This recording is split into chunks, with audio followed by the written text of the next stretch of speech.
Bismillahirrahmanirrahim. Innal hamdalillah nahmaduhu wa nasta'inuhu wa nastaghfiruh. Wa na'udzu billahi min shururi anfusina wa min sayyiati a'malina. Man yahdihillahu fala mudilla lahu wa man yudlilhu fala hadiya lahu. Wa ashhadu an la ilaha illallah wahdahu la sharika lah. Wa ashhadu anna sayyidina maulana Muhammadan 'abduhu wa rasuluh. أرسله الله بالهدى ودين الحق ليظهره على الدين كله ولو كره الكافرون. السلام عليكم ورحمة الله وبركاته. Alhamdulillah, tuan-tuan, puan-puan, para jemaah yang dirahmati Allah Subhanahu wa taala sekalian. Pertama sekali syukur kita pada Allah Subhanahu wa taala yang mana pada pagi yang mulia ini, pada waktu duha yang mulia ini, kita dapat berkumpul dalam tempat yang mulia, iaitu masjid yang disebut sebagai rumah Allah Subhanahu wa taala, bukan kerana Allah perlukan kepada rumah, tetapi sebagai satu sandaran untuk kemuliaan tempat ini, iaitu di sinilah tempat berkumpulnya orang-orang yang nak mencari keredaan Allah Subhanahu wa taala.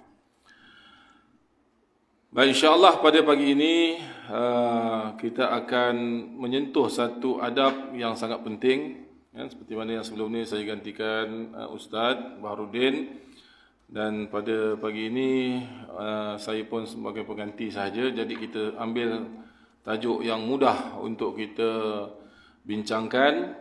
Kalau terputus, kalau masa kita tak cukup pun, orang kata insya-Allah setakat apa yang kita ambil tu cukup untuk kita dapat amalkan dalam kehidupan kita.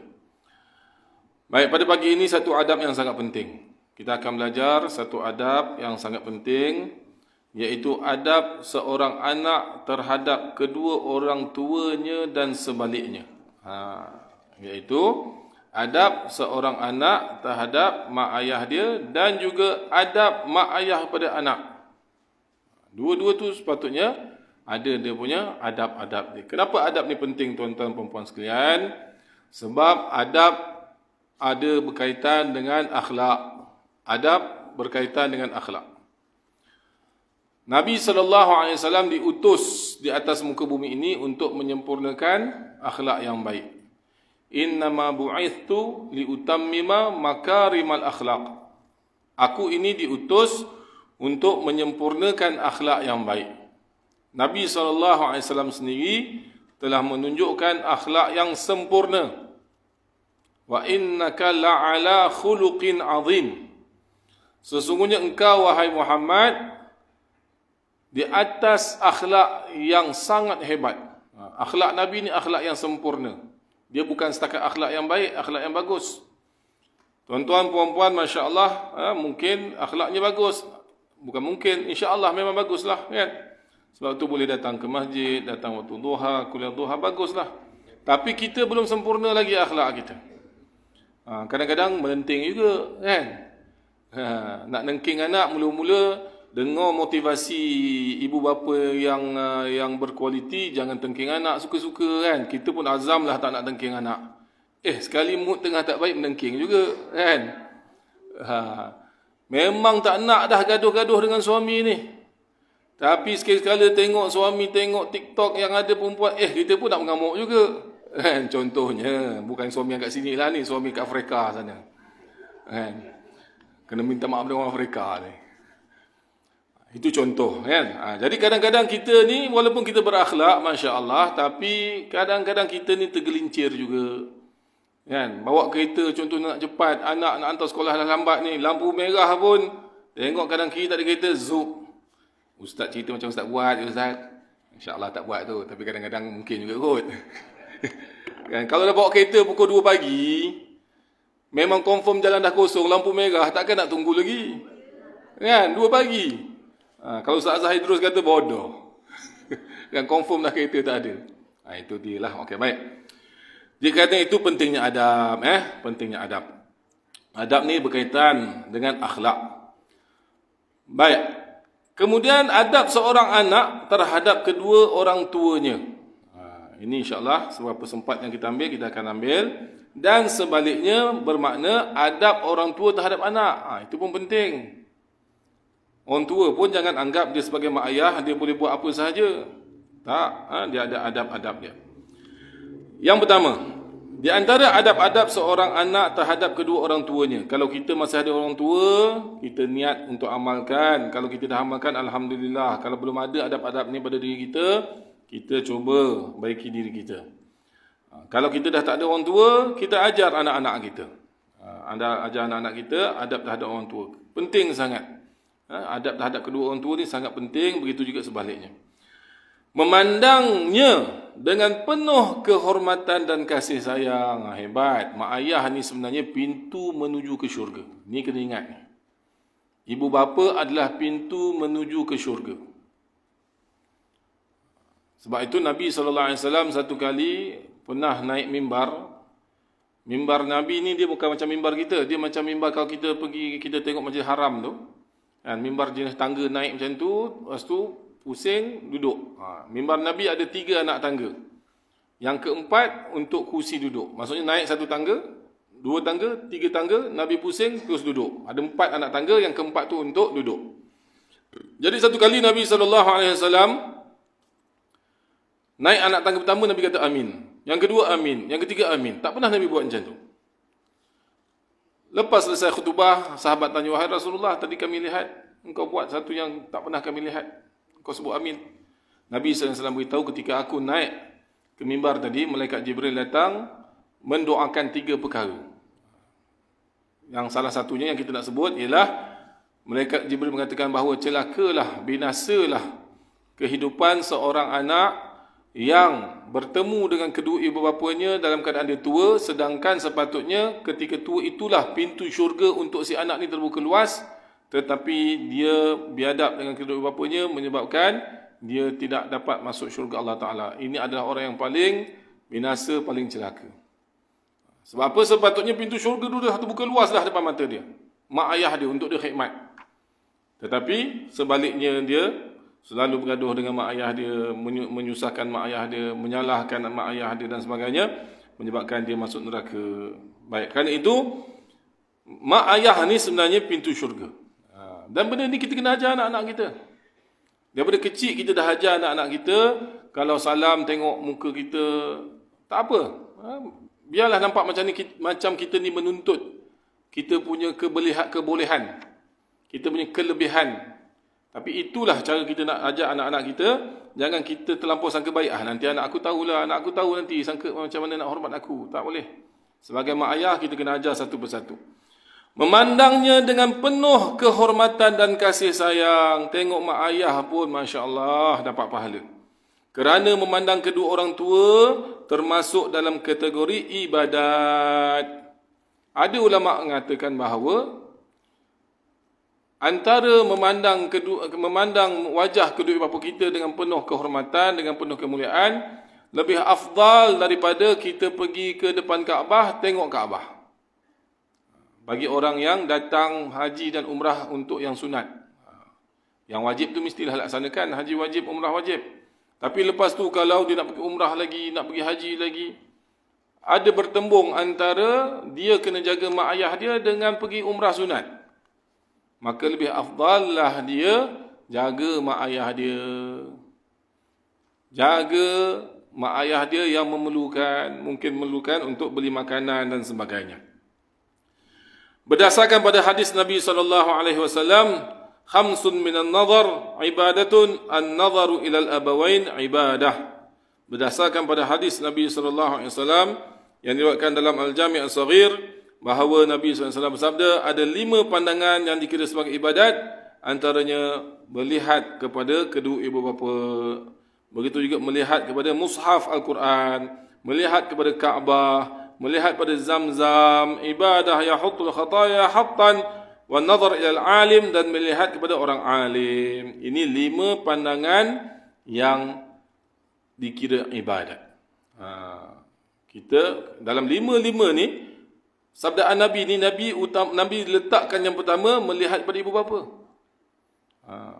Melihat pada ibu bapa yang pertama. Lebih bagus melihat ibu bapa, lebih afdal daripada melihat pada mushaf. Bertembung antara kita nak lihat Quran, nak mengaji dengan khidmat ibu bapa. kena lebih utamakan ibu bapa. Sebab khidmat ibu bapa ni wajib. Mengaji ni sunat. Mengaji sunat. Melihat ibu bapa beribadat ataupun kita buat baik pada ibu bapa wajib.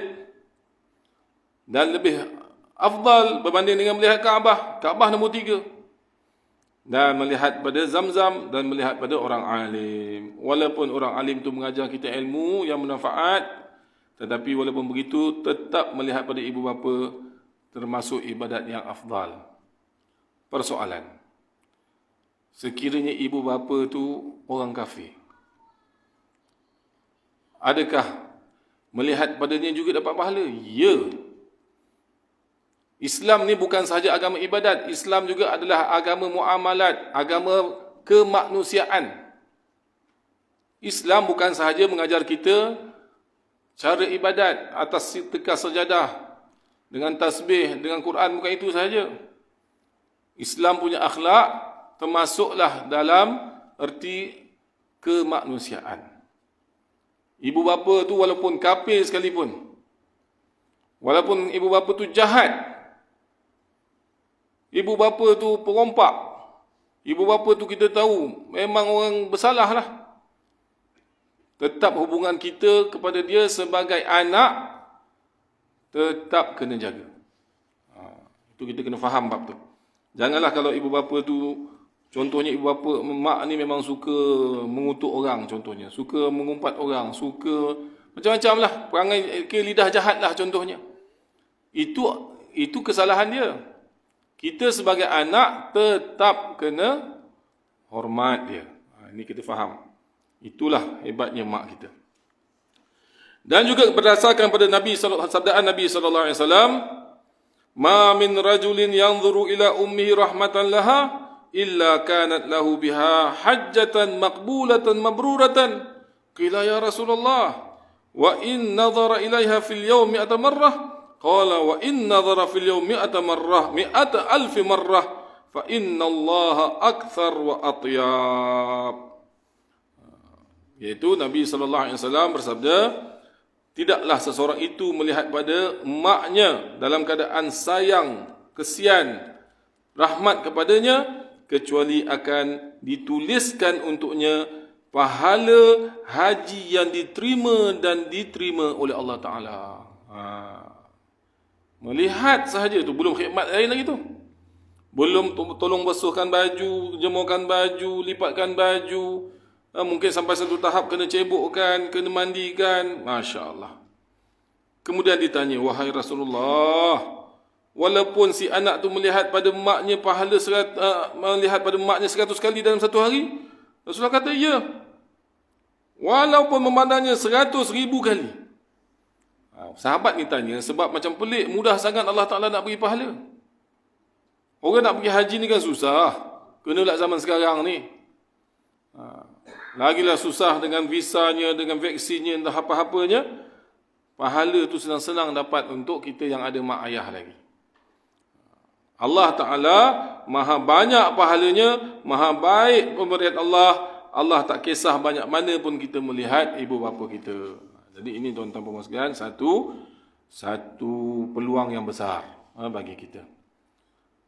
Tapi Ustaz, macam mana Ustaz? Saya dah tak ada mak ayah dah, macam mana? Salah satu daripada cara untuk kita berbakti pada mak ayah kita, walaupun mak ayah kita dah tak ada, berbakti kepada adik-beradik mak ayah kita. Itu dah sama taraf dengan mak ayah kita. Peluang masih Allah Ta'ala beri. Peluang masih Allah Ta'ala beri. Sebab tu tuan-tuan dan puan sekalian, kalau di sebahagian negara, orang Arab dan juga orang India, Pakistan, orang India ni, walaupun dia orang kafir, kalau orang kafir sekalipun, jangan cerita orang Islam lagi lah hebat. Orang kafir sekalipun, mak ni dianggap sebagai apa? Macam dewa lah, bahasa mudah ni. Memang itulah segala-galanya. Mereka sanggup kena buang kerja sebab nak jaga mak. Sampai tahap macam tu. Sebab tu ada satu video, tak tahulah video tu video melawak ke, video betul ke. Dia buat kajian. Contohnya Malaysia. Suami isteri, isteri sayang suami, suami tak sayang isteri, contoh. Dia buatlah beberapa negara Arab, boleh kahwin dua, tapi dia tak sayang isteri kedua. Contoh macam tu. Dia buat perbandingan-perbandingan macam tu. Bila sampai negara India, dia kata apa? India berkahwin tetapi dia tetap sayang mak dia. Ni sifat orang India. Dan India yang ada di Malaysia ni pun, kalau India yang Tamil, saya pernah jumpa kawan saya, memang sangat melebihkan mak dia. Dan isteri kena faham lah. Isteri, akak-akak ni kena faham. Jangan terasa hati kalau suami, akak-akak lebih sayangkan mak, sebab akak-akak pun akan jadi mak. Memanglah sekarang dah jadi mak, tapi sampai satu masa nanti tua tu kita pun mengharapkan anak kita, laki ataupun perempuan, lebih-lebih laki lah, perempuan dah kahwin kena ikut suami dia. Anak kita yang laki akan sayang pada kita, jaga kita. Seperti mana kita izinkan, kita redakan suami tu lebihkan mak dia daripada kita, satu masa Allah akan beri anak-anak kita, dia pun akan lebihkan kita berbanding dengan isteri dia. Jadi janganlah kita kata, abang dah asyik mak aja, lebihkan mak aja. Satu masa, kita pun akan jadi mak dia. Kita pun memerlukan pada anak yang akan hormat pada kita, memuliakan kita. Sebab itu, kita kena lebihkan mak pada segala-galanya. Ya, silakan. Kalau mak saudara tak ada, bagus soalan. Sebenarnya memang saya nak sebut satu lagi tu. Ada mak mentua, okey. Kita jawab soalan tu, bagus. Kalau tak ada adik-beradik, mak ayah dah tak ada dah, makcik pakcik dah tak ada. Kawan-kawan kepada mak ayah kita. Memang kita tahu, ayah kita ni selalu pergi kat rumah satu haji tu. Mak kita ni selalu pergi kat rumah satu makcik tu. Itu pun peluang untuk kita khidmat pada dia. Tak selalu pun, hantarlah apa-apa kan, pisang goreng ke, apa ke.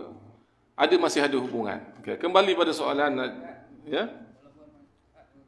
Walaupun orang tu jahat, tak apa. Itu jahat antara dia dengan Allah. Itu kita kena ingat kaedah tu. Jahat tu antara dia dengan Allah. Dia tak semayang, dia tak apa, itu antara dengan Allah. Dua benda ni kita kena bezakan. Kena bezakan.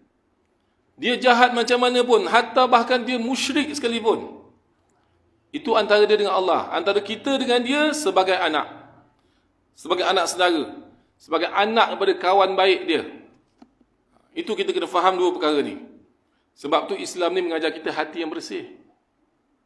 Ni semua mainkan hati sebenarnya. Kembali pada hati. Dia jahat macam mana pun. Dia jual arak ke, dia jual apa sekalipun. Dia main buah ekor ke, judi ke. Itu bukan urusan kita. Bukan maksud urusan kita tu kita tak perlu dakwah dia, tak. Itu satu hal. Penghormatan tu. Jangan kerana dia ni tak semayang, kita tak hormat. Tak. Dua perkara yang berbeza. Kita kena faham. Dua perkara yang sangat berbeza. Bahkan saya sebut, satu contoh yang paling jahat lah ni. Musyrik. Memang confirm api neraka. Itu pun kita sebagai anak, atau anak saudara, tetap kena hormat dia. Okey, kembali pada soal Tuan Haji tadi. Apa tadi tuan? Kalau tak ada ni dah, lepas tu? Mak mentua. Okey, mak mentua tu. Poin mak mentua. Okay. Mak ayah ni memang sebenarnya ada beberapa kategori. Yang paling utama ialah memang mak ayah kita sendiri, mak ayah kandung. Yang kedua ialah mak ayah mertua. Mak ayah mertua ni, dia sebenarnya hukum dia dah macam mak ayah betul. Salah satu buktinya, katakanlah seorang lelaki ni kahwin dengan seorang perempuan. Bila dia dah bersama, bila dia dah bernikah, berlakulah suatu masalah, lelaki ni ceraikan si perempuan ni, bini dia. Dengan bini dia ni, dia dah tak ada hubungan, dah cerai. Tapi dengan mak mertua tetap sebagai mak mertua dia. Tak boleh nikah dengan mak mertua tu sampai mati. Tu kena ingat. Tak, dia tetap mahram. Dia mahram kekal, selepas nikah dia mahram kekal. Nak ceritanya mak mertua ni, dia memang dah sampai tahap mak betul. Cuma bila bertembung antara dua permintaan, mak kandung dengan mak mentua, kena utamakan mak kandung. Tapi janganlah sampai tahap ketepikan mak mentua, ejaz-ejazlah ambil hati dia ke apa ke, cuba hantar orang lain ke untuk bantu dan sebagainya. Yang katakanlah mak sendiri pun minta tolong, mak mentua pun minta tolong. Cuba ejaz macam mana. Dua-dua hati kena ambil. Itu kalau satu mak mentua. Kalau beberapa mak mentua, kan, banyak nak jaga hati tu. Masya Allah, Masya Allah. Baik, yang kedua, bab tu ramai suka Yang ngantuk pun terus segar semua. Tak takut ke acik-acik ada sebelah tu? Okey. Adab yang kedua, mencium dahi kedua orang tua. Mencium dahi, itu yang terbaik. Cium tangan pun boleh. Cium lutut. Kalau setengah orang Islam di sebahagian negara, dia cium lutut. Kalau mak dia tengah duduk, lutut pun dia cium. Kalau orang India ni sampai tahap cium kaki, boleh ke? Cium kaki itu kan dah macam sujud. Itu memang ada khilaf ulama. Apa tujuan dia buat tu? Kalau sampai tahap dia beribadat tak boleh. Tapi katakanlah dia nak minta maaf, memang mak dia dah murka sangat dengan dia. Cium dahi pun mak dia semua tak boleh. Sampai tahap cium kaki. Itu masih ada lagi sebenarnya pendapat membenarkan sekiranya tidak sampai tahap sujud seperti mana sujud pada Allah Subhanahu Wa Taala. Nak ceritanya pentingnya kita menghormati kedua ibu bapa kita, kan. Jadi mencium dahi kedua orang tua. Ni tuan-tuan puan sekalian, kena ajar anak-anak kita. Walaupun anak kita dah besar, cium, peluk dia. Ada orang yang dah besar, saya baru ni bukanlah baru ni, ada beberapa bulan lepas ada orang yang datang nak ceritakan masalah anak dia. Dan dia kata mungkin anak dia ada gangguan lah dan sebagainya. Kebetulan waktu tu saya ada masa, saya okey boleh dah datang. Jauh dia, Melaka dekat Sempadan Negeri Sembilan sana, datang. Dia bila tanya bukan masalah anak sangat pun. Anak ni tak dapat kasih sayang sebenarnya daripada mak ayah. Kebanyakan masalah anak ni sebenarnya, minta maaf cakap, kita kena terima realiti, ialah kasih sayang yang tidak cukup daripada mak ayah. Sama ada kita tak beri kasih sayang yang cukup ataupun dia yang rasa macam tak cukup. Maksudnya kita dah beri betul dah, tapi dia perlu lebih lagi. Macam orang makan lah, kita ingatkan makan satu pinggan ni dah kenyang. Rupanya anak kita ni jenis makan 2-3 pinggan. Ibaratnya macam tu. Macam tu juga kasih sayang. Setengah anak-anak ni, dia kasih sayang setakat kita tegur main-main sikit, dia dah cukup. Setengah tu tak, dia menagihkan lagi kasih sayang lebih. Jadi salah satunya, saya nasihatkan dia, walaupun umur dia dah 12 tahun, kena peluk dia. Nak pergi sekolah, lepaskan sekolah, peluk, cium. Mak dia kata, dah besar Ustaz. Mana boleh macam tu? Dia anak kita. Tak apa, peluk, cium. Sebab di situ ada sentuhan yang menyempurnakan naluri dia sebagai seorang anak.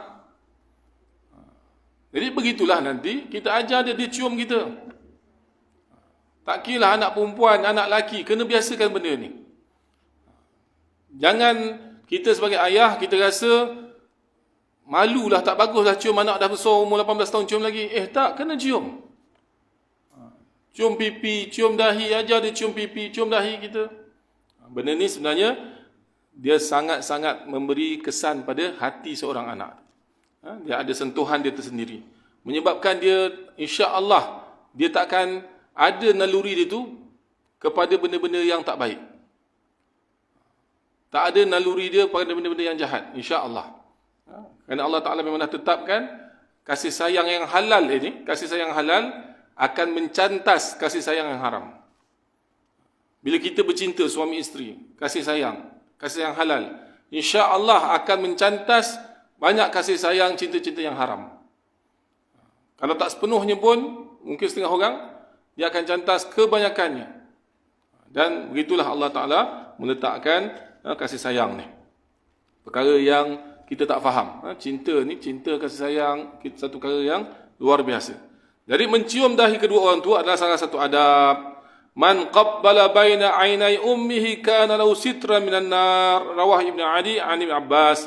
Maksudnya sesiapa yang mencium antara kedua mata maknya, umminya, iaitu di dahi, di kening, kana lahu sitran minan nar, perkara itu akan menjadi sebagai pendinding dia, pencegah dia daripada api neraka.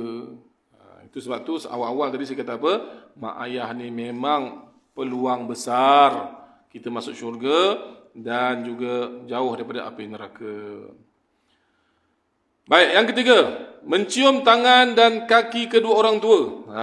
Sebagaimana yang telah dilakukan oleh salafus salih.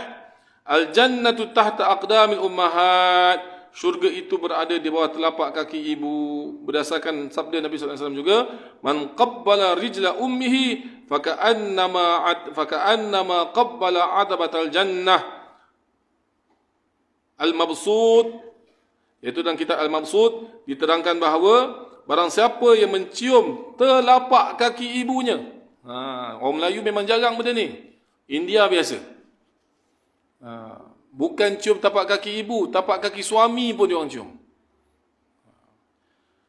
Barang siapa mencium telapak kaki ibunya, maka seakan-akan dia mencium pintu syurga. Mungkin kita terbayang, cium ni mesti dalam keadaan sujud. Tak.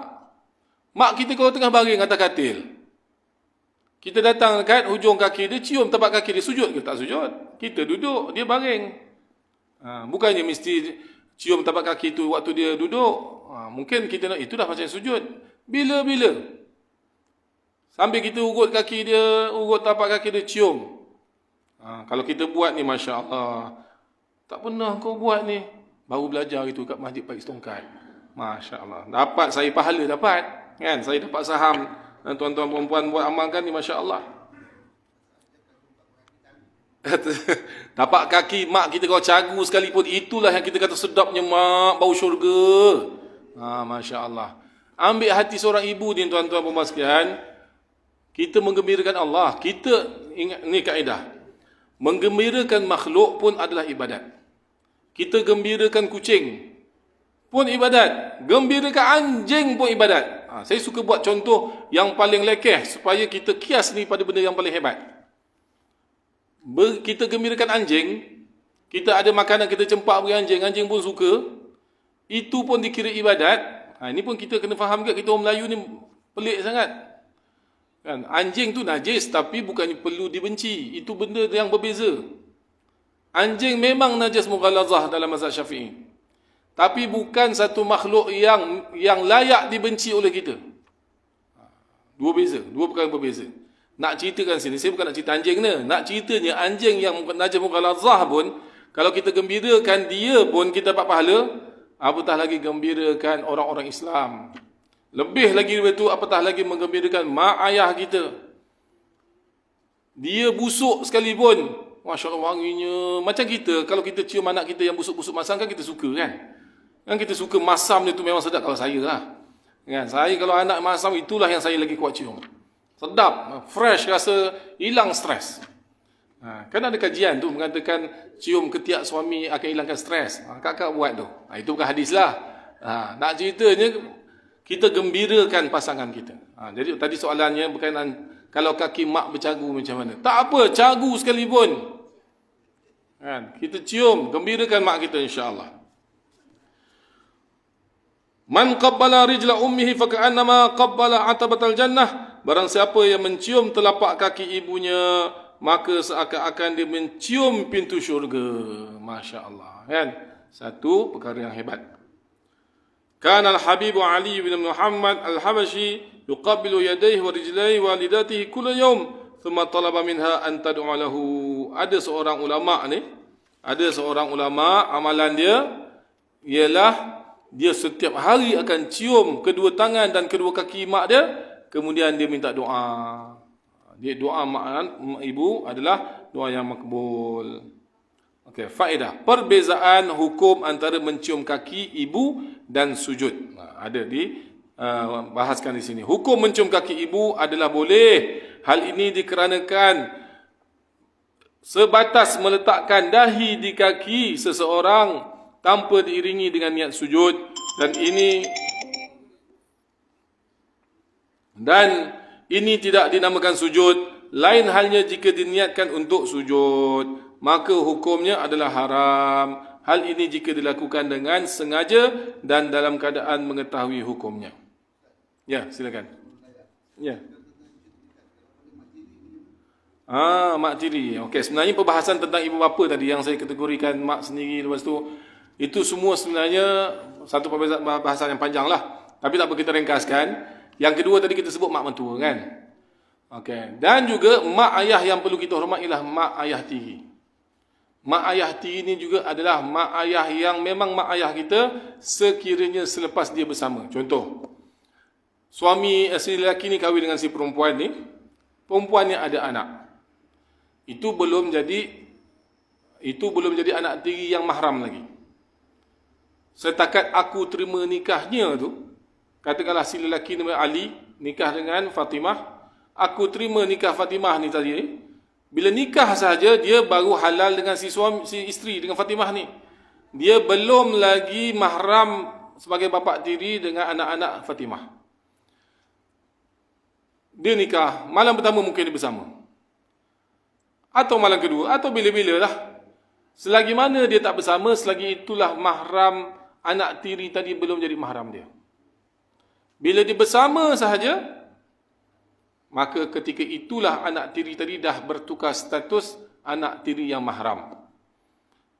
Maka boleh aurat, bersalaman, semua boleh. Tak ada masalah. Memang dah macam anak tiri betul, walaupun lepas dia ceraikan si Fatimah ni tadi.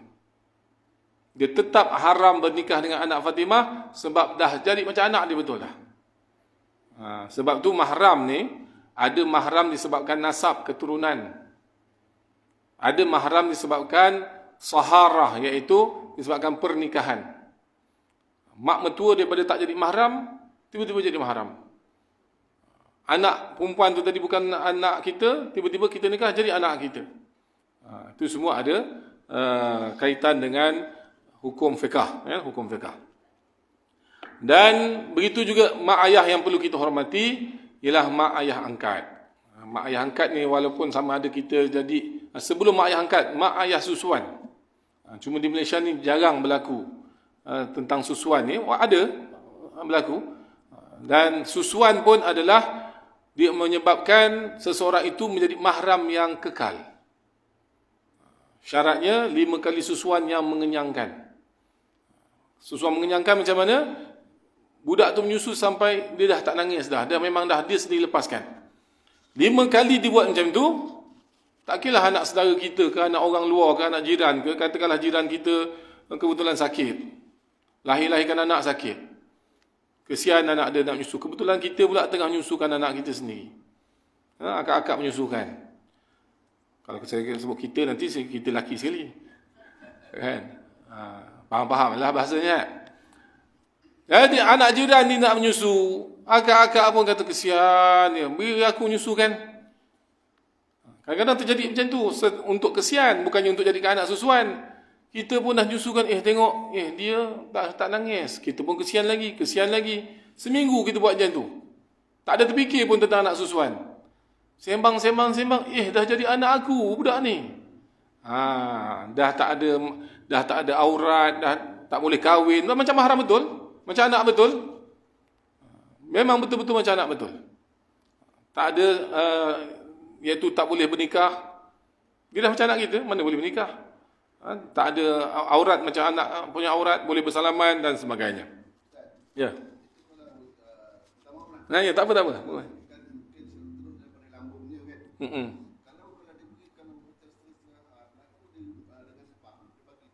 Boleh. Sama hukum dia. Anak susuan ni tak kira lah dia sisap direct daripada kantung ibu, kantung susu, ataupun dengan pam. Tak ada masalah. Tak ada masalah. Boleh. Ada juga orang nak menyusukan anak, tapi dia tak ada anak. Dia makan ubat untuk keluarkan susu. Boleh? Jadi anak susuan juga. Sama. Kahwin yang keberapa tu?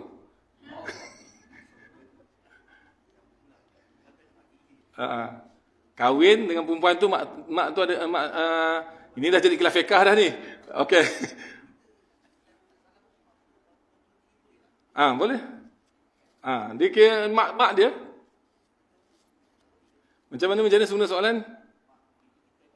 Okey. Tuan kahwin dengan seorang perempuan. Perempuan tu ada mak tiri. Okey. Perempuan tu punya mak tiri. Okey, isteri tu punya mak tiri, okey. Mahram tak mahram Mahram tak mahram, mak tiri tu itu bukan mak dia betul lah. Itu mak tiri mertua. Maksudnya mak mertua tiri. Mak mertua tiri bukan mahram. Mak mertua sendiri saja yang mahram. Okey? Boleh kita kembali balik pada kitab kita ya. Ada soalan lagi tentang mak ayah ni tadi? Baik, biasa ni perempuan banyak bertanya, ni lelaki banyak tanya ya. Masya-Allah. Okey. Mana ni tadi? Okey, perbezaan hukum dah selesai. Menyediakan seluruh keperluan orang tua jika sang anak mampu memenuhkannya. Walaupun kita dah tak duduk dengan mak ayah kita, kan? Mak ayah mungkin duduk rumah anak lain, duduk rumah sendiri. Kita ajak duduk rumah kita, dia tak nak duduk. Antara adab kita dengan mereka ialah kita menyediakan keperluan dia. Dia punya mesin basuh macam mana?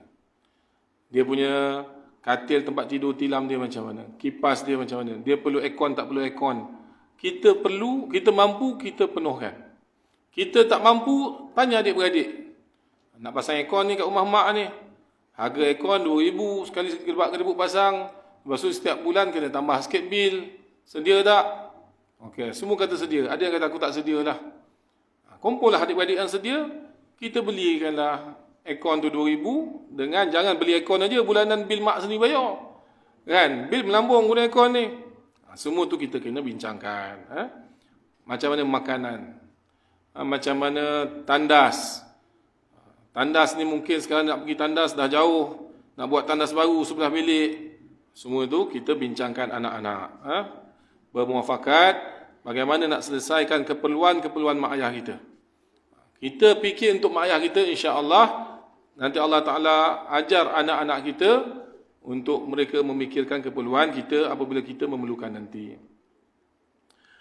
Baik, dan kita menafkahkan perbelanjaan untuk kedua ibu bapa lebih afdal daripada kita menafkahkan harta kita untuk jihad fi sabilillah. Sampai tahap macam tu. Hal ta'lamuna nafaqatan afdal min nafaqatin fi sabilillah? Adakah kamu tahu infak yang lebih afdal daripada menginfakkan harta fi sabilillah? Para sahabat menjawab, Allah wa rasuluhu a'lam. Allah dan rasulnya yang mengetahui. Nabi sallallahu alaihi wasallam beritahu bahawa nafaqatul walad 'alal walidain afdal, iaitu perbelanjaan yang si anak belanjakan kepada kedua ibu bapa adalah lebih afdal. Antara tuntutan, kalau kita ada lebih, kita beri semua. Syariah minta kita beri, masjid minta kita beri, madrasah minta kita beri, rumah anak yatim minta kita beri semua. Kalau kita ada. Tapi kalau kita agak-agak ni, kalau aku beri ni, mak aku tak dapat. Utamakan nafkah pada mak. Apa dia? Anak lelaki dan anak perempuan pun sama sebenarnya. Anak perempuan yang bekerja lah. Anak perempuan, okey, akak-akak yang bekerja ni, suami tak boleh kacau harta akak. Dia tak boleh kata harta aku atau engkau, harta aku. Kan? Bila akak bekerja, ada gaji sendiri, segi hukum itu adalah hak milik akak. Tak boleh suami kacau harta tu. Inilah keindahan Islam. Satu-satunya agama yang pertama memberi hak harta pada wanita adalah Islam. Zaman jahiliah dulu, bukan saja di Mekah, bukan saja orang Arab, di Rom, di Farsi, di mana-mana, perempuan yang hamba. Kerja tak ada gaji. Ada gaji sikit sangat. Satu penghinaan bagi perempuan. Setakat untuk nafsu, setakat untuk... Dia tak ada kemuliaan perempuan. Islamlah yang telah meletakkan kemuliaan bagi wanita. Wanita boleh mewarisi harta. Tak ada agama pun sebelum Islam yang membenarkan wanita boleh mewarisi harta suami, harta mak ayah. Tak ada.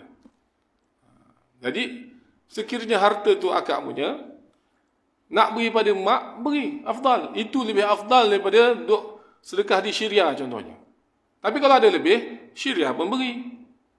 Palestin pun beri. Mangsa banjir kat mana kita beri, mak ayah pun kita beri. Ataupun kita bolehlah susun setiap bulan aku akan beri mak aku RM200 contohnya. Yang lain kalau ada tuntutan minta derma sana sini, okey kita beri juga. Tapi untuk mak ayah kita dah tetapkan mesti ada. Kadang-kadang mak ni tak nak terima. Kan? Tak apalah tak nak terima, kita kumpul satu ni, kita belilah satu hadiah untuk dia, belikan dia punya kowe ke, penapis air ke, penapis udara ke, tilam ke, apa-apalah. Setengah mak ayah ni, dia pun, mak tu pun berpencen. Pencen dia pun selalu lebih besar daripada gaji kita. Kan? Dia pencen cikgu besar. Kita ni mungkin kerja biasa. Itu semua bergantung pada keluarga punya keadaan dan ehwal. Jadi kita boleh membelanjakan harta kita pada mak kita. Seterusnya, berbicara dengan penuh kesopanan.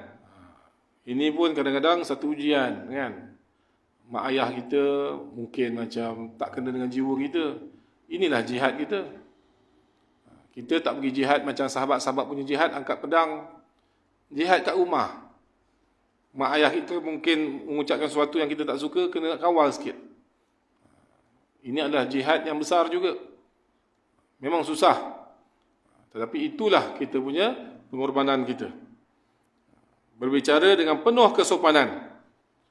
Tidak menyinggung perasaannya dengan perkataan ataupun perbuatan. Firman Allah SWT, wa qada rabbuka alla ta'budu illa iyyahu wa bil walidaini ihsana imma yablughanna 'indaka al-kibara ahaduhuma aw kilahuma fala taqul lahumā uff wa la tanharhumā wa qul lahumā qawlan karīmā. Ringkaskan terjemahan, Allah beritahu bahawa perkataan uff, kalau bahasa Melayu ni lah.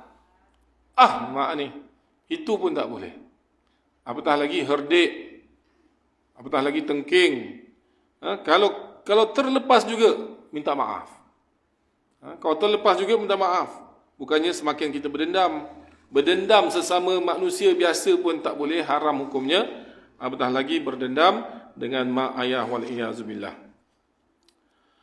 Okey, seterusnya, selalu mengikuti perintahnya selama tidak bercanggah dengan hukum syariat. Dia suruh apa sahaja. Selagi mana tak langgar perintah syariat, wajib kita patuh. Sampai tahap macam tu. Itu yang tadi saya buat contoh, setengah orang India ni, kan, mereka sanggup kena buang kerja semata-mata untuk patuh pada mak ayah punya arahan. Apa-apalah mereka memang meletakkan sampai tahap macam tu, mak ayah mereka ni. Yang seterusnya, selalu beristighfar untuk kedua orang tuanya di masa hidupnya dan setelah wafatnya. Ini salah satu cara kita nak berbakti pada ibu bapa kita, istighfar. Walaupun dia masih hidup, kita mintakan ampun untuk dia. Bahasa Arab boleh, bahasa Melayu boleh, tak ada masalah. Lebih-lebih lagi, dia sekarang bersendirian dalam kubur. Ya, silakan puan.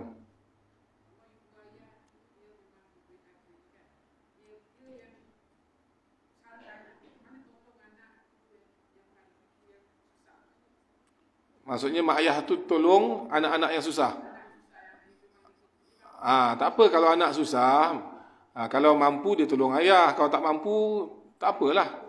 Ayah boleh tolong anak, itu ihsan dipanggil. Memang sepatutnya ayah tu dah lepas tanggungjawab. Anak tu dah berkeluarga, dah lepas tanggungjawab dah. Dia pun bantu anak dia. Itu kira ihsan ayah pada anak. Nanti insyaAllah ada dalam bab adab ayah kepada anak-anak. Bantu anak-anak susah. Infak ni tuan-tuan sekalian, sedekah ni, kan, walaupun saya hari tu ada sebut tentang boleh menderma di madrasah saya, kan, di Kesang Laut dan sebagainya. Tapi sekiranya tuan-tuan ada keluarga yang susah, adik-beradik susah, anak-anak susah, infak kat situ lebih afdal.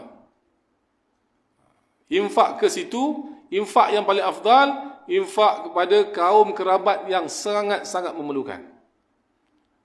Walaupun saya cerita, sesiapa tuan-tuan perempuan nak menderma ke madrasah saya, ada bangunan yang belum selesai lagi bayaran dia, sila derma, nombor sekian-sekian, nombor akaun, ataupun boleh pergi madrasah.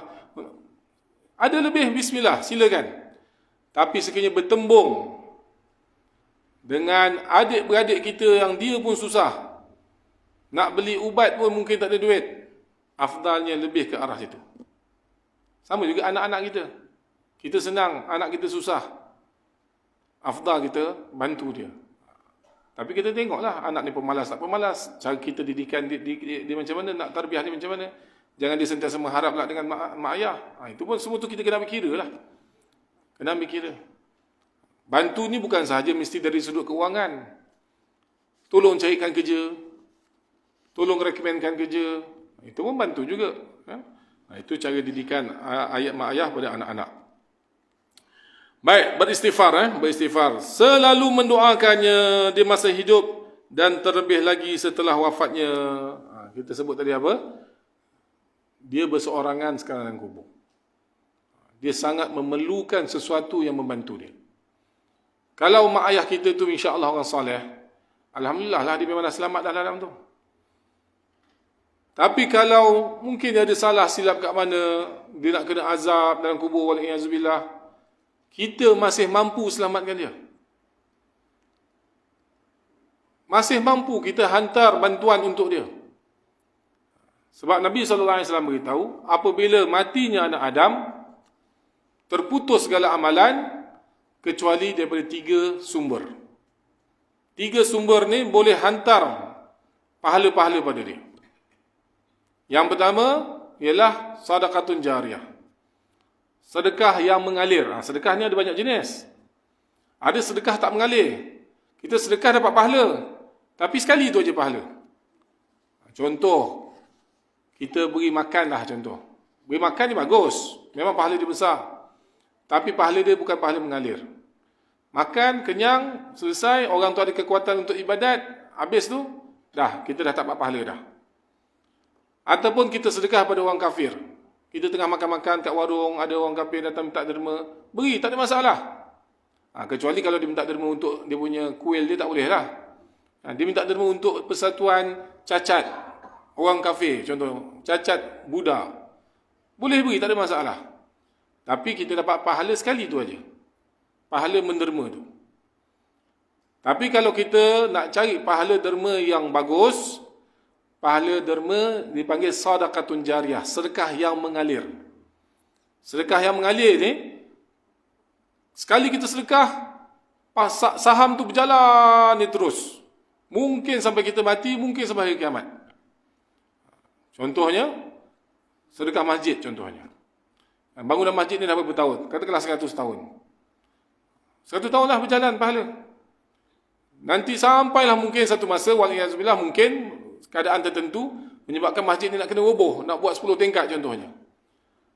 Adakah pahala kita telah terputus selepas masjid dirobohkan? Ada pendapat ulama mengatakan tak, kekal. Sebab tetap di atas tu didirikan tapak masjid. Tapi ada kata tak, dia punya sedekah tu katakanlah untuk tiang ni saja. Tiang dia dah tak ada lah. Yang penting sedekah tu panjang dia punya jariah dia. Dan sedekah yang insya-Allah lagilah lebih-lebih jariah, sedekah kalau kita beli tanah. Katakan madrasah perlu pada nak beli tapak tanah untuk buat madrasah contohnya. Tanah memang tanah lah. Tak boleh roboh, tak boleh apa kan. Tapak tu tetap ada. Jadi lagi sedekahun jariah. Itu yang pertama, yang selamatkan kita dalam kubur, sedekahun jariah. Yang kedua, doa daripada anak yang soleh. Anak kita, doa untuk kita. Alhamdulillah, masuk ke kubur kita. Yang ketiga, al-ilmu yuntafa'u bihi. Ilmu yang memberi manfaat. Kita sampaikan ilmu. Macam sekarang ni contohnya, saya sampaikan ilmu. Ada yang catat, ada yang cuba amalkan. Saya mati. Tuan-tuan perempuan amalkan tu sebab dapat daripada saya contohnya. Mudah-mudahan begitulah. Maka dalam kubur tu, saya dapat pahala tuan-tuan perempuan yang amalkan. Sebab tu sahabat-sahabat dulu mereka berebut jadi pendakwah. Bila dia dakwah, dia sampaikan ilmu, ramai orang amalkan, sampai sekarang pahala mereka berjalan. Kerana itu, buku catatan amalan Abu Bakar dan juga Sayyidah Khadijah radhiyallahu tak pernah tutup sampai hari ini.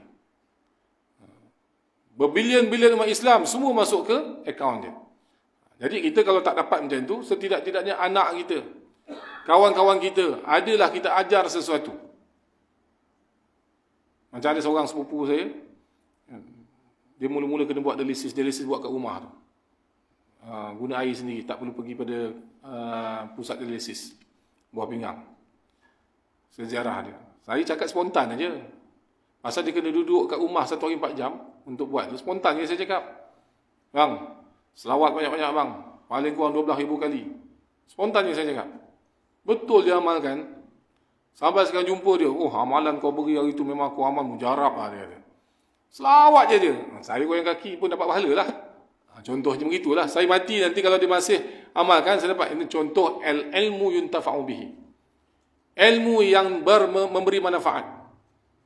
Ini yang kita nak amat banyakkan. Anak, mungkin setakat anak 3 orang aja. Sedekah, mungkin tuan-tuan perempuan sedekah kat satu madrasah aja. Tapi al-ilmu yantafa'u bihi ni, ilmu yang manfaat, kita boleh berjuta-juta orang. Kita boleh sebarkan sebanyak-banyaknya. Dengan mengajar, dengan muzakarah, dengan bersembang, dengan apa sajalah. Daripada kita sembang tak apa-apa dalam grup-grup WhatsApp, sekali-sekala tu, hantarlah pesanan-pesanan yang baik-baik. Tapi sebenarnya, dengan viral-viral macam tu pun tak memberi kesan sangat. Kadang-kadang orang setakat baca je, jadi halwa telinga je. Tapi setidak-tidaknya adalah sesuatu. Begitulah seterusnya, iaitu kita kita menyediakan anak kita yang boleh mendoakan untuk kita. Tidak lebih mengutamakan isterinya dari orang tuanya. Ini kadang-kadang tajuk yang agak sensitif. Bergantung pada si suami ni cara melebihkan mak ayah daripada isteri. Kadang-kadang mungkin cara suami itu yang tak betul, menyebabkan si isteri tak terima. Tapi segi hukumnya, memang si suami, anak lelaki kena lebihkan mak dia. Ini kita kena terima hakikat ni. Tapi seperti yang saya sebut tadi, kita akan dapat balik benda tu, iaitu anak lelaki kita, ataupun mungkin menantu lelaki kita. Anak lelaki kita tak ingat kita, menantu yang ingat. Saya ada kenal beberapa orang yang menantunya yang jaga. Menantu lebih pandai jaga mak mertua dia berbanding dengan anak lelaki sendiri. Rezeki. Mungkin sebelum ni dia benarkan suami dia lebihkan mak dia. Allah Ta'ala beri sama ada anak lelaki dia ataupun menantu lelaki dia, pandai jaga dia. Itu semua rezeki daripada Allah SWT.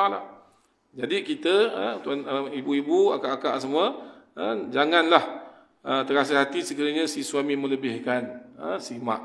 Bahkan kalau suami ibu-ibu, akak-akak melebihkan ibu-ibu daripada mak, tolong nasihatkan dia. Bang, memanglah saya nak ajak abang berjalan ni, tapi rasanya mak perlukan abang waktu tu. Abang pergilah dulu sana. Ingatkan dia. Masya Allah, ini satu pengorbanan daripada akak-akak semua. Ini pengorbanan ni. Islam ni agama pengorbanan.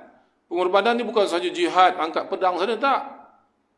Benda-benda jadi pun pengorbanan juga. Kita lebihkan, supaya kita minta suami kita lebihkan mak dia. Habis tu Ustaz, saya pun ada mak juga. Saya pun nak kena lebihkan mak saya.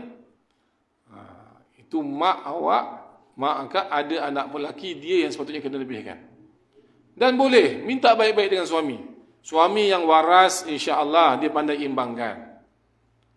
Tapi ada juga saya jumpa baru 2-3 minggu lepas, dia datang nak jumpa si isteri ni datang. Saya tak tahu kenapa dia datang nak jumpa kat rumah satu orang. Orang ni lah yang call saya, Ustaz, kawan saya nak jumpa ni. Pergi. Rupanya isteri ni pun keluar rumah curi-curi. Keluar rumah betul, daripada minta izin suami. Tapi cakap nak ke lain, dia pergilah. Dia kata nak pergi shopping, lepas shopping dia celok. Rupanya dia nak luahkan, nak tanya hukum ni macam mana. Suami dia telah menghalang dia balik rumah mak dia sendiri dah 3 tahun. Raya pun tak boleh ziarah mak sendiri. Ini tak boleh lah, kan? Isteri taat kepada suami, tapi si suami ni tetap berdosa lah. Dia menghalang si isteri dia daripada silaturahim. Memutuskan silaturahim ni dosa. Satu perkara yang fasik, benda yang besar. Jadi kita pun yang kaum-kaum lelaki ni, janganlah terlampau ego. Ada masalah dengan mak mentua pun, jangan sampai putuskan silaturahim anak-anak mak mentua kita ni, iaitu isteri kita, daripada ziarah mak dia. Semua ni kita kena jaga. Banyak benda kita kena jaga. Baik. Langsung menjawab panggilan orang tua ni semua kita ambil yang bab kedua, iaitu adab orang tua terhadap anak-anak. Banyak lagi sebenarnya.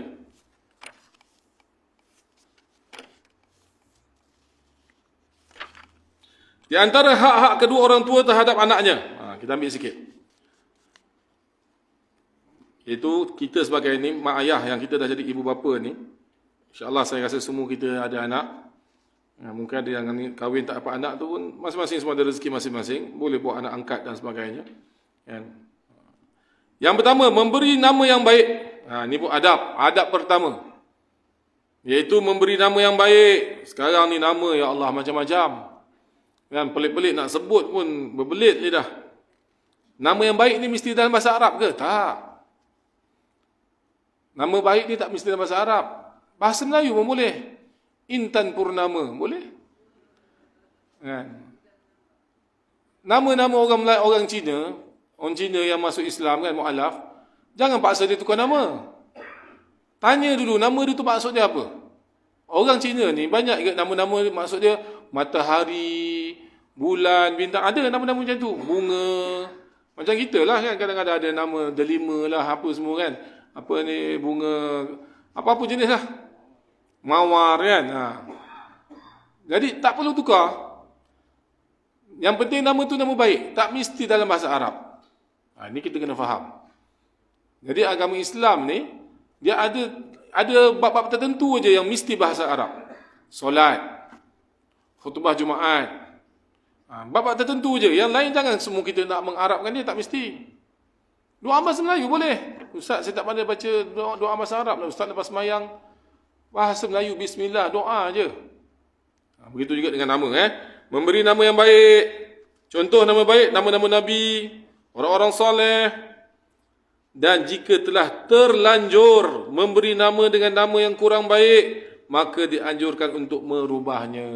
Katakanlah kita pernah letak nama anak yang tak baik. Maksudnya, hamba kepada pokok contohnya. Abdul Syajarah contoh.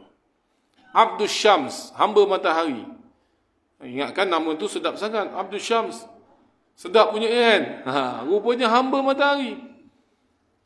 Maka kita boleh tukar dia nama-nama yang baik-baik. Tak tukar dekat IC pun tak apa. Dulu ada seorang kawan saya, tanya, dia ustaz juga tapi mungkin dia kurang sikit dalam bahasa Arab. Dia dah beri nama satu anak. Saya pun tak ingat waktu tu apa nama anak dia beri. Lepas tu mungkin ada orang tegur dia. Dia pun nak confirmkan, dia call saya. Syekh, ni macam mana nama? Saya pun kata, memang tak bagus nama tu. Hantar tukar je lah nama. Lepas tu dia pun tukar. Mula-mula dia tukar panggil aja. Dia rasa macam tak sedap. Sebab nanti pergi sekolah, kawan-kawan akan panggil juga nama yang lama tu. Jadi dia sampai buat pergi masuk mahkamah semua, tukar nama semua. Alhamdulillah, kesungguhan dia tu. Masya Allah. Dan dalam sebuah hadis, haqqul walad ala walidihi an yuhassina ismahu wa yuhassina mardi'ahu wa yuhassina adabahu, iaitu tanggungjawab mak bapak ke atas anaknya ialah mencantikkan namanya, mencantikkan susuannya, dan mencantikkan adabnya. Iaitu kita kena ajar adab-adab. Mencantikkan susuan ialah kita beri susu yang terbaik. Susu yang terbaik ialah memang susu ibu. Ini bukan saja Quran hadis. Memang kajian moden, sains pun memang itulah yang telah terbukti. Jadi kalau kita, mungkin ibu-ibu bekerja dan sebagainya, sediakanlah macam mana pun ibu, susu ibu. Kalau tak boleh juga, carilah susu tin tu. Susu tin pun, kalau ikutkan hadis kata apa? Susuan yang terbaik. Carilah susu yang terbaik untuk anak kita. Jangan cari susu yang murah-murah. Jangan cari susu teko, susu tin tu, cap teko tu. Dah lah susu cap gantung tak dapat. Dia beri susu cap teko lah. Kan, susu teh tarik tu yang beri je. Ya Allah, kan? Beri yang terbaik. Biar mahal tak apa. Mendidik sang anak untuk mengamalkan adab dan mengajarkan ilmu syariat. Ini tuan-tuan dan puan sekalian kena ingat. Kadang-kadang setengah mak ayah dia tekankan ilmu 1, 2, 3 ABC pada anak-anak. Baguslah tu. Tapi dia tak langsung tekankan alif bata Al-Quran pada anak-anak. Kena sama rata. Bahkan kena lebihkan ilmu agama. Ajar daripada kecil. Walaupun dia belum pandai cakap. Minum baca bismillah, bismillah. Baby tu belum baca bismillah lagi. Kita cakap aja. Dia akan masuk dalam minda dia. Minum baca bismillah. Minum guna tangan kanan. Makan guna tangan kanan. Minum jangan berlari. Dia faham tak faham, kita ajar dulu. Macam doa naik kenderaan contohnya. Kita baca je. Jom baca naik doa kenderaan. Anak kita tak pandai dia pun je dia ikut. Ataupun pelat-pelat dia ikut. Satu masa nanti kita tengok, dah pandai dah baca. Sampai tahap dia ingatkan kita, abah tak baca lagi ni doa. Dia yang ingatkan kita.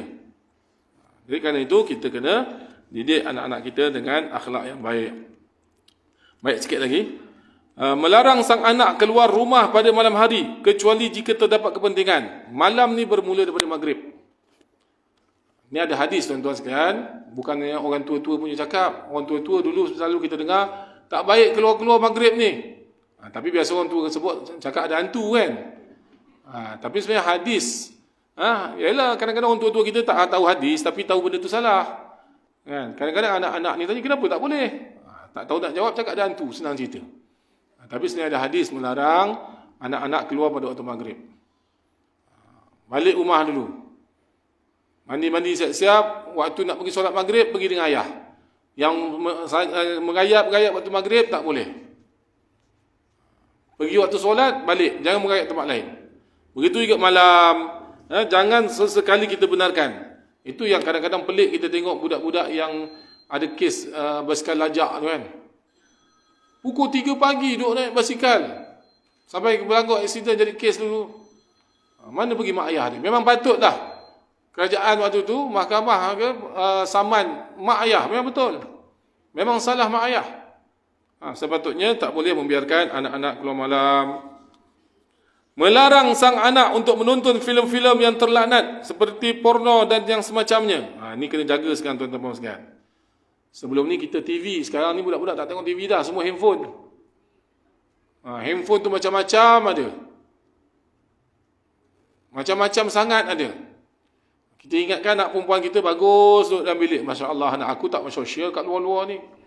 Anak aku tak rempit-rempit kat luar tu. Rupanya dalam tu macam-macam dia buat. Sekarang nak iklan mendatang. Dia nak tengok YouTube. YouTube dia nak tengok YouTube mengaji. YouTube bagus yang ceramah. Datang iklan. Iklan, download app ni. Mudah dapat makwa, boyfriend. Saya ramai boyfriend sebab saya guna app ni. Ni sekarang iklan-iklan yang mendatang ni. Bahaya, sangat-sangat bahaya. Sebab tu tuan-tuan sebenarnya smartphone, handphone ni racun. Ni sangat-sangat bahaya. Kalau kita pergi Palestin, yang sekarang ni dinamakan Israel, negara Israel orang Yahudi ni, anak-anak muda Israel Yahudi tak ada pegang handphone. Bahkan 18 tahun ke atas baru dibenarkan guna handphone. Yahudi sendiri. Tapi kita budak baru lahir dah pandai slide dah. Baru lahir ni, jari dia dah pandai dah. Tolak nak tengok kartun dan sebagainya. Ni jangan ingat benda tu main-main. Semua tu ada dia punya pengaruh-pengaruh otak. Kena jaga baik-baik. Sekarang ni ujian kita sebenarnya lebih besar. Zaman akak-akak dulu, sepatutnya saya panggil acik-acik, tapi saja nak panggil akak-akak ni. Zaman akak-akak dulu ni, kan cerita Peramli dulu nak panggil orang sebelah ketuk kan, tak kan, kau tak betul, susah nak cerita ni, susah nak bertemu lelaki perempuan ni. Sekarang tak, dalam bilik dia boleh macam-macam, sembang macam-macam. Waliyahzubillah. Jadi kerana itu kita sebenarnya kena pantau. Orang kafir dimasukkan racun. Saya pergi Sweden, Ramadan yang lepas saya kat Sweden. Sweden ni ramai orang Islam. Ramai orang Islam. Islam mendatang, Somalia apa semua. Kerajaan Sweden terima. Rupanya mereka nak ada agenda. Agenda nak merosakkan zuriat orang Islam. Jadi salah satu yang dirosakkan apa dia? Banyak, antaranya yang paling ketara, pemikiran aku boleh buat apa saja aku nak. Tak ada siapa boleh halang aku. Mak ayah aku pun tak boleh halang aku. Pemikiran tu. Jadi mana boleh mak buka handphone saya? Kan kita nak check handphone dia. Anak-anak ni, kita nak check handphone dia, nak tengok apa-apa semua. Mana boleh, ni hak peribadi saya. Mak ni teruklah. Mak ni. Dia dah main macam tu dah. Dia dah sampai tahap anak-anak kata ini hak saya, mak tak boleh tengok apa saya buat. Jadi tuan-tuan sekalian, bab-bab ni kita kena berjaga-jaga. Kena berhati-hati. Memang kita bersangka baik dengan anak kita. Kita jangan sampai tuduh. Tuduh pun jangan. Itu cara tarbiyah yang tak betul. Awak tengok ni tuduh, jangan. Dengan penuh kasih sayang. Zaman sekarang ni memang sangat sensitif. Mak ayah punya cara untuk mendidik anak memang banyak kena ubah, tak macam dulu. Dulu tengking lah, marah, sekarang kena banyak ubah.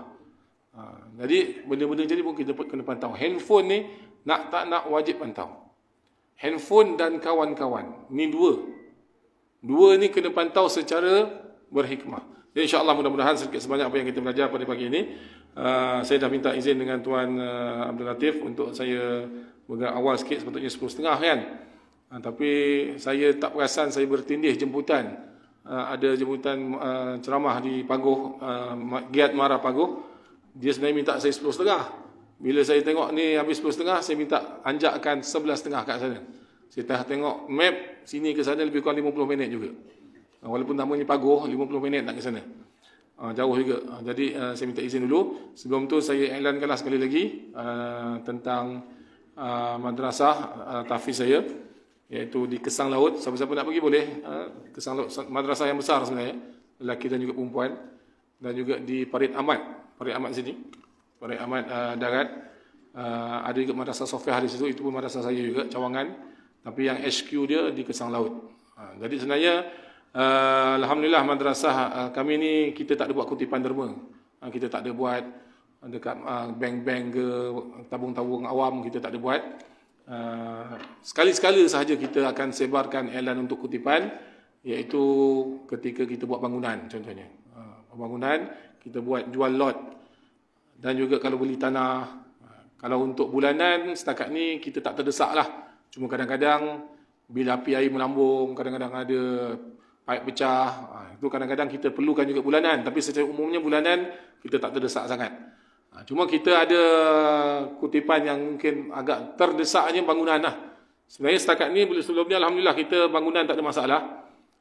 Kutipan kita akan dapat sebelum buat bangunan. Tapi sebab ada satu bangunan ni terbina sebelum Covid, jadi bila Covid aja kutipan tu terstop, menyebabkan hingga ke hari ini ada satu bangunan lagi tak selesai lagi bayaran. Bangunan dah siap, dah guna dah. Pelajar-pelajar pun dah jadi hafiz kat bangunan tu. Ramai dah jadi hafiz, ramai dah jadi dipanggil istilah syahadah dan sebagainya. Bangunan tu semuanya sekali kita siap dengan 1.7 juta. Alhamdulillah dah selesai 1.5 juta. Ada 175,000 sahaja lagi terhutang dengan kontraktor. Dan kontraktor ni selalu tuntut, Ustaz bila nak bayar, dah 3 tahun dah ni, daripada awal 2019 dah siap. Jadi itu kita offer lah. Kita tak minta, kita setakat beritahu sesiapa yang berminat untuk bersama-sama mengurangkan jumlah 175,000 K tu, maka dialu-alukan boleh salurkan wakil kita Tuan Haji Latif, ataupun boleh direct ke madrasah, ataupun minta info saya dengan sesiapa AJK sini yang ada, kita boleh berurusan insya-Allah. Wallahu a'lam bishawab. Mudah-mudahan Allah Taala memberi kita keberkatan ilmu yang kita pelajari untuk kita amal dan sampaikan. Bismillahirrahmanirrahim. Alhamdulillahirabbil alamin, wassalatu wassalamu ala sayyidil anbiya'i wal mursalin wa ala alihi wa sahbihi ajma'in. Allahumma inna nas'aluka bi annana nashhadu annaka antallahu la ilaha illa antal ahadus samadul ladzi lam yalid wa lam yulad wa lam yakul lahu kufuwan ahad. La ilaha illa anta subhanaka inna kunna minadh dhalimin. Rabbana zalamna anfusana dhulman katsira wa la yaghfiru dhunuba illa anta faghfir lana maghfiratan min 'indika warhamna innaka antal ghafurur rahim.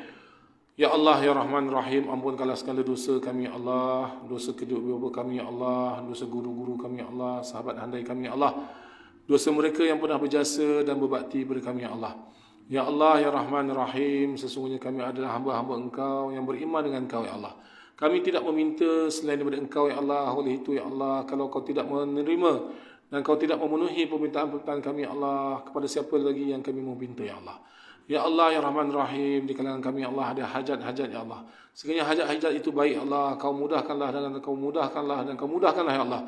Dan Kau selesaikanlah ya Allah, Kau berilah ya Allah. Kau terimalah ya Allah hajat-hajat kami ya Allah. Ya Arhamar Rahimin, Kau lah Tuhan kami yang Maha Kuasa ya Allah. Ya Allah, Engkau mampu mentadbir seluruh alam ya Allah, 7 petala langit, 7 petala bumi ya Allah dengan mudah ya Allah. Apalah kiranya ya Allah, Kau bantu ya Allah kami hajat-hajat kami ya Allah. Sekiranya hajat-hajat kami tidak bagus, tidak baik untuk agama kami dan dunia kami, Allah, Kau berilah yang terbaik untuk kami, Allah. Kau tetapkanlah yang terbaik untuk kami, Allah. Ya Allah, Ya Rahman Rahim, berikanlah kami keberkatan ilmu, Ya Allah, hingga kami dapat amalkan apa yang kami pelajari dan kami dapat sampaikan, Ya Allah. Ya Allah, Ya Rahman Rahim, di kalangan kami mungkin ada yang masalah keluarga, Ya Allah, masalah suami, isteri, anak-anak, Ya Allah. Kau selesaikanlah segala masalah kami, Ya Allah. Kau satukanlah hati kami, Ya Allah. Ya Allah, mungkin di kalangan kami, Ya Allah, ada yang Kau uji dengan penyakit, Ya Allah. Maka Kau sembuhkanlah kami dari segala penyakit, Ya Allah, hingga kami dapat datang ke majlis ilmu dan kami buat bakti kepada Engkau, Ya Allah. Ya Allah, Ya Rahman Rahim, sekiranya di kalangan kami, Ya Allah, ada masalah kewangan, Ya Allah, hutang piutang yang membebankan, Ya Allah, Kau kekal, Ya Allah, Kau selesaikanlah, Ya Allah, Kau langsaikanlah, Ya Allah, segala hutang piutang yang membebankan dan segala masalah-masalah kewangan kami, Ya Allah. Ya Allah, Ya Rahman Rahim, di kalangan kami, Ya Allah, yang ada, Ya Allah, yang sebelum ini bersama kami, Ya Allah, datang majlis ilmu, Ya Allah, tapi Ya Allah, sekarang sebab mereka sakit, Ya Allah, mereka tak dapat datang, Ya Allah. Ya Allah, sembuhkanlah mereka, Ya Allah, kasihanilah mereka, Ya Allah, sembuhkanlah mereka dari segala penyakit, Ya Allah. Ya Allah, Ya Rahman Rahim, berkatilah masjid ini, Ya Allah, berkatilah ahli masjid ini, Ya Allah, berkatilah AJK masjid ini, Ya Allah, berkatilah ahli masjid ini, Ya Allah, dan penduduk kampung ini, Ya Allah, dan mereka yang datang untuk ilmu di sini, Ya Allah. Ya Allah, Ya Rahman Rahim, seperti mana Engkau satukan kami, kumpulkan kami di masjid yang mulia ini, Ya Allah, Kau satukanlah kami juga dalam syurga Engkau, Ya Allah, bersama Nabi Muhammad sallallahu alaihi wasallam, Ya Allah. Ya Allah, kami rindu pada Nabi kita, Nabi kami Muhammad sallallahu alaihi wasallam, Ya Allah. Kami rindu pada Nabi Muhammad sallallahu alaihi wasallam, Ya Allah. Kami rindu dengan isteri-isteri baginda sallallahu alaihi wasallam, Ya Allah. Kami rindu dengan Khadijah anha, Aisyah anha, dan semua isteri Nabi, Allah, yang telah berkorban segala-galanya untuk Nabi, Ya Allah. Kami juga rindu pada anak-anak Nabi dan sahabat-sahabat Nabi, Ya Allah. Ya Allah, Ya Rahman Rahim, dengan syafaat Nabi Muhammad sallallahu alaihi wasallam, Ya Allah, satukanlah kami semua dalam syurga Engkau, Ya Allah.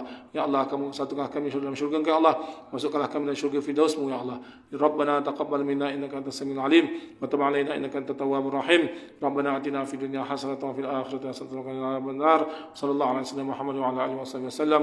Walhamdulillahirabbil alamin. Taqabbalallahu minkum inna minkum taqabbal ya karim.